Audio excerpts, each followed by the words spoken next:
Hello dear students. Today for Indian Economic Development class plus 2 we will start with our new chapter, that is chapter 7, employment, growth, informalization and other issues. Let us read what was said by Mahatma Gandhi. What I object to is the craze for machinery, not machinery as such. The craze is for what they call labor saving machinery. Men go on saving labor till thousands are without work and thrown on the open streets to die of starvation. तो उन्होंने यहाँ पे focus किया employment और unemployment में क्या क्या formalisation और इनफॉर्मलाइजेशन के इश्यूज हैं और हमें इनफॉर्मलाइजेशन से फॉर्मलाइजेशन की तरफ शिफ्ट क्यों होना चाहिए। Late us understand what do you mean by work and हम एक एक्टिविटी करके देखेंगे कि क्या क्या हमारे नेबरहुड और फैमिली में है जिसको हम वर्क बोलेंगे। It refers to an activity such as a job that a person performs by involving mental and physical effort, usually for money. Next comes the importance or purpose of work in human life, or we say why do people work. Work plays an important role in our lives as individuals and as members of society. Having recognized the importance of work, Mahatma Gandhi ने insist किया था on education and training through a variety of works including craft. People work for earning a livelihood या living. Some work to have money, that is या फिर they get an inheriting and not working for it. This does not completely satisfy anybody. Every working person is actively contributing to national income and hence the development of the country by engaging in various economic activities. Now let us study the benefits of studying about working people. हमें पता लगता है किसके बारे में, the quality of employment, nature of employment. It helps in understanding and planning our human resources. It helps to analyze the contribution made by different industries and sectors towards the national income. It also helps us to address many social issues such as exploitation of marginal sections of the society, child labor, etc. Now let us define a worker and explain the contribution of a worker through economic activities. पहला आ गया worker. Worker is a person who is engaged in economic activity in whatever capacity, high or low. अगर कोई बंदा temporarily abstain करता है work से due to illness, injury, physical disability, bad weather, festivals या social religious functions, तब भी वो वर्कर है, राइट। बात करेंगे टाइप्स ऑफ वर्कर्स की। हायर्ड वर्कर्स और सेल्फ एम्प्लॉयड वर्कर्स हमारे पास दो हैं। एग्जाम्पल देखेंगे farmer, doctor, serviceman, teacher, cobbler. अब देखते हैं इकोनॉमिक एक्टिविटी का मतलब क्या है। वो एक्टिविटी जो कंट्रीब्यूट करती है जीएनपी या जीडीपी ऑफ अ नेशन में, उसको हम बोलते हैं इकोनॉमिक एक्टिविटी। और वर्कर का कंट्रीब्यूशन क्या है। Example, a farmer works on fields, he she produces food grains and raw materials for industry. Cotton जो है वो क्लॉथ बनती है टेक्सटाइल में जाके और पावर लूम्स में, और लॉरीज जो हैं उसको ट्रांसपोर्ट करते हैं एक जगह से दूसरी जगह तक। So the total money value जो है इन सब गुड्स एंड सर्विसेज की, दैट इज कॉल्ड जीडीपी या gross domestic product at market price for that year. और डोमेस्टिक से जब नेशनल में जाते हैं कि ग्रॉस नेशनल प्रोडक्ट क्या है, तो हम जीडीपी एमपी में ऐड करते हैं net factor income from abroad. Now let us discuss what do we mean by employment and its nature. Employment is a state of having paid worker, or it is an activity which enables a person to earn for his services. इसकी nature की बात करेंगे। This is multifaceted in India specially. किसी को employment पूरे साल के लिए मिलती है, किसी को कुछ महीनों के लिए, और किसी को एक फेयर वेज जॉब नहीं मिलती है कुछ टाइम के लिए भी। अब फॉलोइंग टर्म्स पे फोकस करेंगे, labour force, work force and rate of unemployment. Labour force क्या है। It includes labor force में all those who are working and though not working but are seeking work and are available for work, इसको बोलेंगे क्या, labour force. इसमें employed और unemployed सब आते हैं। लेबर फोर्स में 15 ईयर्स से 64 ईयर्स की एज वाले सभी लोग आते हैं, चाहे वो काम कर रहे हैं या नहीं कर रहे हैं। इसमें हैंडीकैप्ड पर्सन नहीं आते, children below 15 years of age नहीं आते, और जो विलिंग नहीं है या अवेलेबल नहीं है वर्क के लिए वो नहीं आते। अब वर्कफोर्स क्या है। जितनी लेबर फोर्स में से एम्प्लॉयड हैं लोग एक टाइम पे, उनको हम बोलते हैं वर्कफोर्स, राइट। और इसमें क्या नहीं आता, unemployed person even though they are willing and available for work, right. ये रिलेशनशिप है। You have to learn this formula, workforce और लेबर फोर्स दोनों का। So unemployed person is equal to labour force minus workforce. अब बात करेंगे rate of unemployment की। So number of unemployed person divide by labour force into 100 we get rate of unemployment. Now let us take an overview of number of workers in India and type of work they are employed in. Dear students, you'll have to learn this data, and I'm telling you again that you'll have to follow the latest book by NCERT for the latest data. अब बात करते हैं why women are not categorized as workers। क्योंकि हम कहते हैं कि women को हम ज्यादातर जो कुकिंग कर रही हैं, fetching water, fuel wood and they participate in the farm labor, उसको हम इंक्लूड नहीं करते because they are not paid in cash or in the form of grains, and at times they are not paid at all like working housewives. Economists have argued that these women should also be called workers. Discuss about the worker population ratio in India 2011-12. Discuss about the participation of people in employment. हम already worker population ratio या workforce participation कर चुके हैं। This is workforce upon total workers in 200, या total workers या total को हम workers को डिवाइड करेंगे टोटल पॉपुलेशन से। तो वर्कफोर्स और टोटल वर्कर्स जो हैं वो एक ही चीज है, क्योंकि टोटल पॉपुलेशन में नॉन वर्किंग भी है। तो वर्कफोर्स या total workers divided by total population into, it refers to participation of people in the employment activity. अब हम 2011-12 का डेटा स्टडी करने वाले हैं। डियर स्टूडेंट्स, आप एनसीईआरटी प्लीज फॉलो करते रहें लेटेस्ट डेटा के लिए, और ये सब डेटा आपको याद करना है।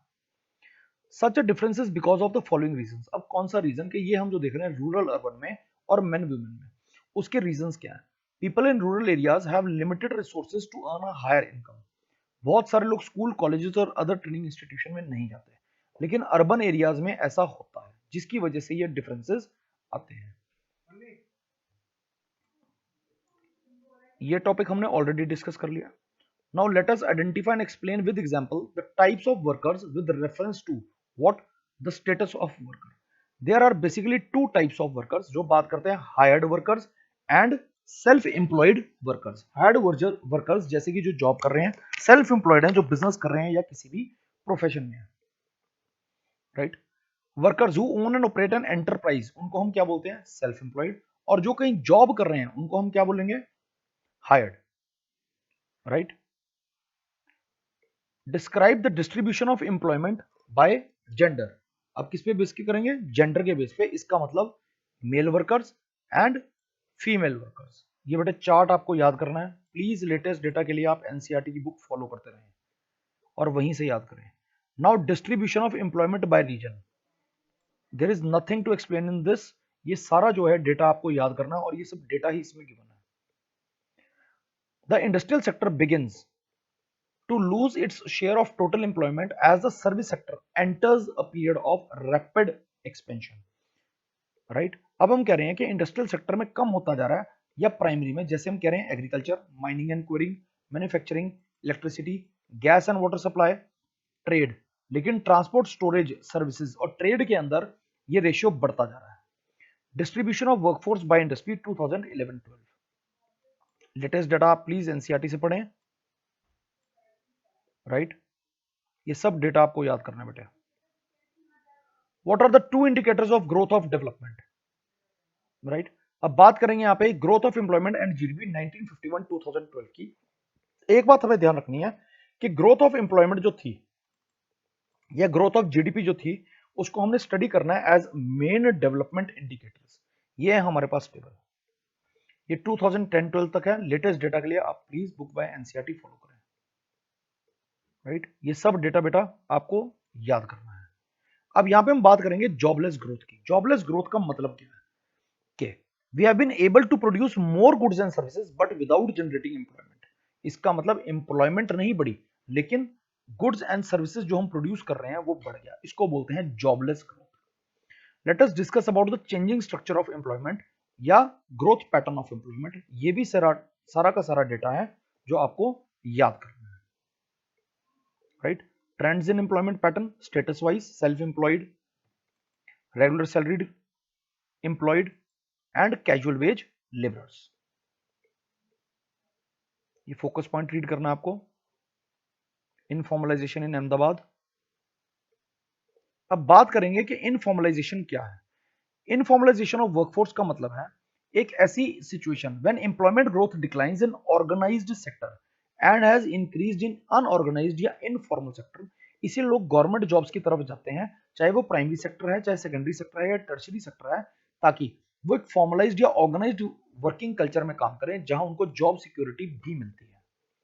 अब स्ट्रक्चर ऑफ एम्प्लॉयमेंट की क्लासिफिकेशन ऑफ वर्कफोर्स पढ़ते हैं, तो हमारे पास दो हैं, फॉर्मल और informal.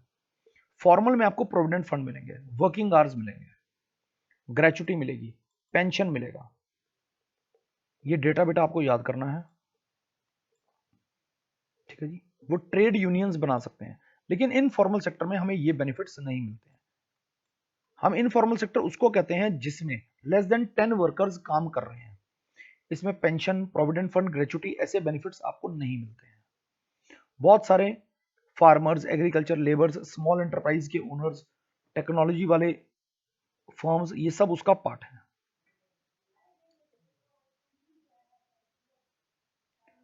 Describe the distribution of workforce in formal and informal sector. ये बेटा टेबल आपको फिर से याद करना है। लेटेस्ट डेटा के लिए आप प्लीज फॉलो करें बुक बाय एनसीईआरटी। ये सारा डेटा बेटा आपको याद करना है, राइट।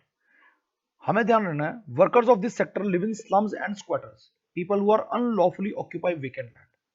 और of late owing to the efforts of International Labour Organization, focus बढ़ने लगा किस चीज पे, कि हम इनफॉर्मल सेक्टर से लोगों को निकाल के फॉर्मल सेक्टर बनाएं और उनको सोशल सिक्योरिटी मेजर्स जो हैं वो प्रोवाइड करें। आपको सब रीड करना है बेटा ध्यान से। What do you mean by unemployment, और 3 सोर्सेज ऑफ डाटा हमारे पास क्या अवेलेबल है।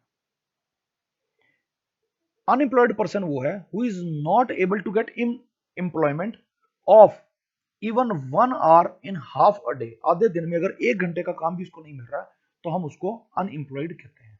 अब हमारे पास 3 सोर्सेज ये हैं, reports of census of India, NSSO national sample survey organisation की रिपोर्ट्स, और directorate general of employment and training data, right. ये बताते हैं हमें different estimates of unemployment, attributes of unemployed and variety of unemployment prevailing in our country. Now let us understand the types of unemployment. Very first is open unemployment. It refers to the unemployment in which people are able and willing to work but fail to get work. उनको काम नहीं मिल रहा है existing wage rate पे। Disguised unemployment, sorry, पिछला एक point जैसे people looking for jobs in newspapers through friends and relatives.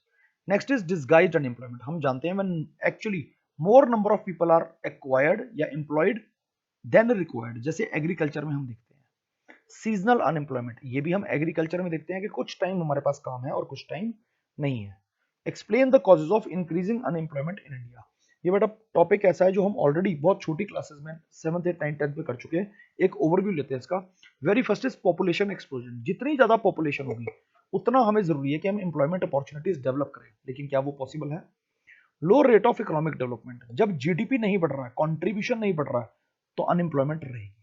Low level of development in agriculture, agriculture में disguised unemployment, seasonal unemployment, old methods of cultivation जो है वो तंग करते हैं। Low level of industrial development, जितनी भी अनएम्प्लॉयड या डिस्गाइज्ड लेबर होती है हमारे पास एग्रीकल्चर में, उसको एब्जॉर्ब करता है इंडस्ट्री। अगर इंडस्ट्रियल डेवलपमेंट नहीं है तो एम्प्लॉयमेंट नहीं आएगी। Lack of vocational and technical education, ये हम पहले पढ़ चुके हैं। Low level of capital formation and immobility of labour, ये भी हमने पिछले टॉपिक्स में कवर किया है। Next is the joint family system. इसमें जब तक जॉइंट फैमिली है तब तक हमारे पास डिस्गाइज्ड अनएम्प्लॉयमेंट रहेगी। हमें डिवाइड करना पड़ेगा फैमिली मेंबर्स को ताकि वो बाहर जाएं और अर्न कर सकें। नेक्स्ट इज द इफेक्ट्स या कॉन्सिक्वेंसेज ऑफ अनएम्प्लॉयमेंट। पहला है इकोनॉमिक, सोशल है, सेकंड है सोशल।